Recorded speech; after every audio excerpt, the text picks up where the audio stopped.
Olha, eu tive a poliomielite em 1966. Então, seu caso não foi um acidente, né? Foi a poliomielite. Não.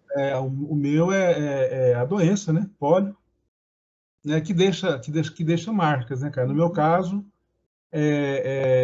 deixou sequela nos membros inferiores. Ou seja, a famosa paralisia infantil. Eu fiquei paraplégico, né? E para ficar mais claro, cadeirante.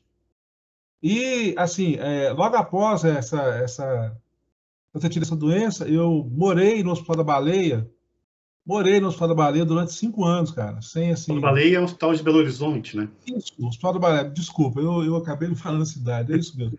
Belo Horizonte, no Hospital da Baleia, eu morei durante 5 anos, cara, para fazer um tratamento, né, algumas cirurgias. Mas seria de que ano a que ano? Quando que Olha, acometeu? eu morei no Hospital da Baleia de praticamente 1 ano de idade, um pouco menos, até meus 5 anos de idade, sem conhecer meu pai e meus irmãos. Eu conheci só minha mãe. Conheci só minha mãe, porque a gente era muito pobre, não tinha condição assim não havia condições assim de viagem, de ir e voltar. Então minha mãe ia 2, 3 vezes ao hospital e eu conhecia ela e alguns parentes em Belo Horizonte, e muito do hospital. Certo. Então, você conviveu mais tempo com médicos e enfermeiros do que com a própria família.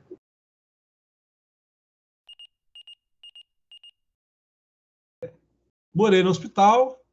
Aos 7 anos eu voltei para minha cidade, Divinópolis, e eu fui estudar, enfim, levar uma vida, entre aspas, normal. Por que eu coloco entre aspas? Eu coloco entre aspas, cara, porque as pessoas com deficiência, e a gente tem que encarar isso, nunca são normais para ficar aqui num termo que as pessoas costumam dizer: olha, vocês são normais. Não, nós não somos normais.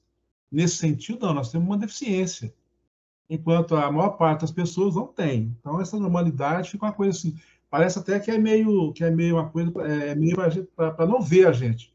É mais fácil você lidar com pessoas com deficiência, dizer que elas são normais, ou eu nem percebo que você não anda, esse tipo de coisa. É uma narrativa que eu pelo menos não gosto, vou falar de mim, eu não gosto dessa narrativa, porque eu penso que nós temos que colocar a questão da pessoa com deficiência em outro patamar, lidar com ela de forma prática, sabe? Eu penso muito nisso.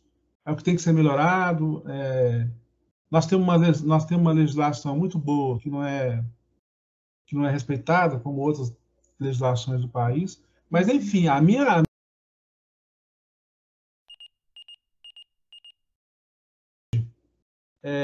que ainda estão vivos para poder falar do sofrimento que era, na década de 70, por exemplo, ser paciente de pólio. Quando não havia todos os recursos da saúde como há hoje, a gente sofreu muito, cara, porque eram cirurgias assim, muito invasivas. Depois usar a órtese, né, o aparelho ortopédico, né, e também a cervical, a gente usava um aparelho para cervical também. Então, assim, eu usava um aparelho que eu parecia um robô, cara, um robozinho, sabe? Eu dava saltos, assim, eu dava... Então, assim, era muito doloroso esses aparelhos, sabe? Mas, enfim, depois eu passei para cadeira de roda, porque o aparelho não era mais funcional, eu não ia andar com o aparelho, e passei para cadeira de rodas, que eu estou até hoje, assim, mudou minha vida também, me definiu, porque a cadeira de roda me deu mais mobilidade, sem dúvida, mais do que o aparelho ortopédico, e eu construí toda a minha vida sendo cadeirante. A cadeira de roda é minha parceira, minha companheira. Certo. E como que foi a sua infância com a deficiência? Minha infância, assim, eu tive uma infância bacana, mas também cheia de tropeços, né, cara? Porque eu fui estudar numa escola pública, ainda bem, mas sofri também o que hoje eles chamam de bullying, né? Na nossa época, na minha época, não havia isso, né, cara? E assim, era puro preconceito e principalmente desinformação. Um país tão deseducado como o nosso, naquela época, esperar que crianças E mesmo adultos, né, cara? Professores. Inclusive, só para contar aqui uma. Quando eu fui ser matriculado na primeira escola pública que minha mãe me levou, eu fui recusado. Isso minha mãe me conta. A diretora me recusou como aluno, dizendo que minha mãe que eu era retardado, ou seja, havia, naquela época, uma imaginação ou entendimento de que pessoas com deficiência física também eram deficientes intelectuais, cara. Com todo respeito, mas era. Então, assim, a gente tinha muito isso, a gente tinha que estar provando dia a dia a nossa capacidade de escrever, de ler. É algo assim, bem. Minha vida inteira, até a década de 80, foi mais ou menos assim. Depois as coisas foram melhorando, mas, quer dizer, até hoje a gente tem alguns problemas nessa área.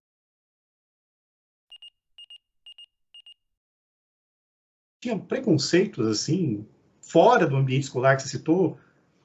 Para a Olha, criança ainda. Vamos focar na criança ainda. vamos focar na criança. Eu gostei muito dessa palavra que estava escrita no texto aí, no título, reducionista. E é o reducionismo. Como é que eu vou dizer, cara? Na minha infância, eu tive um atendimento na escola e até em órgãos de saúde, com profissionais, sabe? Atendido por profissionais que a primeira coisa que faziam, depois com o amadurecimento eu fui entendendo, para poder até criticar, a primeira coisa que faziam era reduzir ao máximo aquela pessoa, no caso, aquela criança que estava ali. Reduzir a quê? Reduzir a questão física, reduzir a questão da doença, principalmente que naquela época não se falava em deficiência física, e nem em deficiência, falava em doença. Então, assim, tanto no ambiente escolar como no ambiente da saúde, nós éramos tratados como doentes. E essa palavra, doente, ela tem uma conotação, assim, extremamente pejorativa. Mesmo quando dito assim, quando a gente é criança, quando dita para a gente assim, não, mas ele é doentinho. Eu ouvi muito isso quando criança. Ah, ele é doentinho, ele é doentinho das pernas. Mas sempre a conotação, a palavra doença, ela vinha antes. Né? Então, assim, tudo que vinha era acompanhado da palavra doença. Então, assim, eu crescer com essa questão assim, com esse conceito pejorativo, toda hora, eu sou doente. Então, assim, a gente já se igualava a qualquer outra doença sem entender. Então, falava que alguém tinha uma doença X, então a minha doença era igual a do fulano. Então, assim, era muito. E, assim, não tem muitas décadas em que isso foi separado.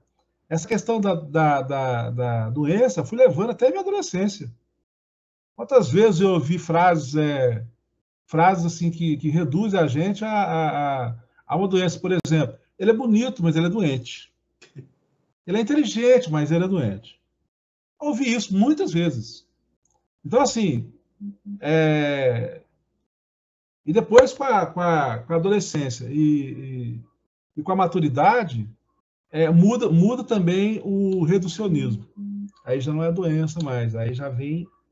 Mas na infância eu ouvi isso demais. E isso afastava coleguinhas de escola, né? Afastava afastava o pessoal que trabalhava na escola.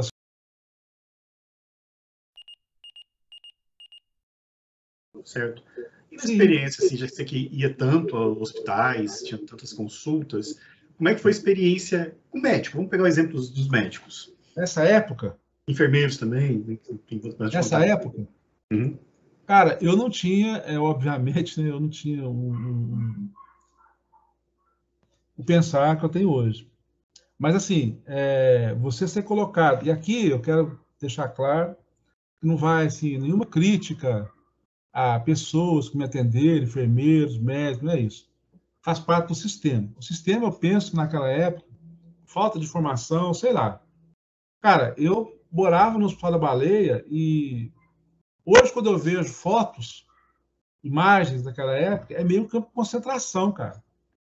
Sabe? Então, assim, a gente tomava banho 5, 8, 10 crianças, umas banheiras assim, enfileiradas, entendeu? Todos com a cabecinha assim, bem curtinha, para não dar piolho, entendeu? Assim, não havia aquela questão. Uma questão muito que se refere logo às crianças é o choro, né, cara? A criança chora muito, né? A criança tem diversos choros, né? Não era você chorar em hospital naquela época, era, cara, ninguém saía para ver se você estava chorando. Se você estava chorando de medo, se você estava chorando de dor, demorava, cara, demorava, principalmente para criança, que nem eu, que morava no hospital. Então, essa questão de humanização, vamos tratar com mais carinho, essa palavra carinho, sabe, cara, assim, eu tive uma experiência assim, eu tive muitas pessoas que me deram carinho, sabe?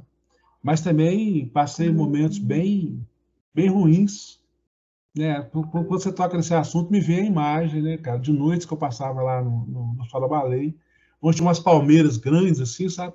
E elas refletiam à noite, noite de chuva, com a tempestade, refletiam na janela. Cara, eu via todo tipo de monstro, cara.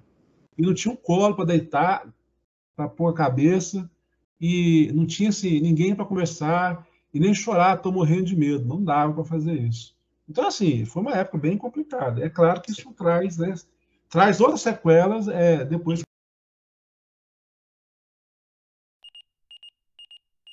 De legislação a esse ponto, mas assim, você também teve experiência no SARA anos 70 e teve experiência agora recente no SARA também, você contou, né, que teve que voltar. Eu tenho experiência na rede SARA de reabilitação nos últimos 20 anos para cá. Como você observa, então, essas mudanças de atendimento, de quando você era criança para agora? Olha, é uma satisfação enorme assim, poder falar da rede SARA de reabilitação, sabe, cara? Porque Só contextualizando, talvez as pessoas não saibam, a gente está ao vivo para o mundo inteiro, né? tá, ok. O Hospital Sara Kubitschek, né? Sim. Tem, tanto em Brasília quanto em Belo Horizonte também. Foi criado pela... Hoje são 9 unidades espalhadas pelo país. E foi uma iniciativa da esposa do então presidente Juscelino Kubitschek. Exatamente. Que é um hospital especializado em questões de reabilitação. E, no seu caso, a experiência é o de Belo Horizonte, né? No meu caso, é o de Belo Horizonte. É o de Belo Horizonte que eu tenho, assim... Eu sou muito bem tratado lá. Essa questão da humanização, essa questão de humanidade, eu vejo isso em muitos profissionais do SARA, que são excelentes profissionais, sem dúvida, mas poderiam ser apenas excelentes profissionais. Inclusive, nessa última estadia minha lá, eu até coloquei isso para uma enfermeira. Ela poderia ser apenas uma excelente profissional, mas eles procuram fazer mais do que isso. Eu percebo claramente que existe a relação paciente profissional, paciente. Existe como é que eu posso chamar isso? Eu vou chamar de afeto, cara, porque a gente se sente muito acolhido, sabe? Porque é um ambiente hospitalar, é um ambiente que você vai ter que ficar o dia inteiro. Por mais que lá tenha atividades para você fazer o tempo inteiro, ainda assim é um ambiente hospitalar. Ainda assim você convive com dor, você convive com a solidão de não ter as pessoas que você gosta do seu lado. E ali eu percebo assim, claramente que há a possibilidade de uma vivência entre paciente e profissional com mais humanidade, com mais afeto. Ali você está tratando de uma pessoa e não está tratando só de uma doença, né? Como a gente estava falando anteriormente, ou deficiência. Você está tratando uma pessoa. Inclusive, isso é um dos pilares, da rede SARA de reabilitação. Está nos objetivos deles. Eu encontrei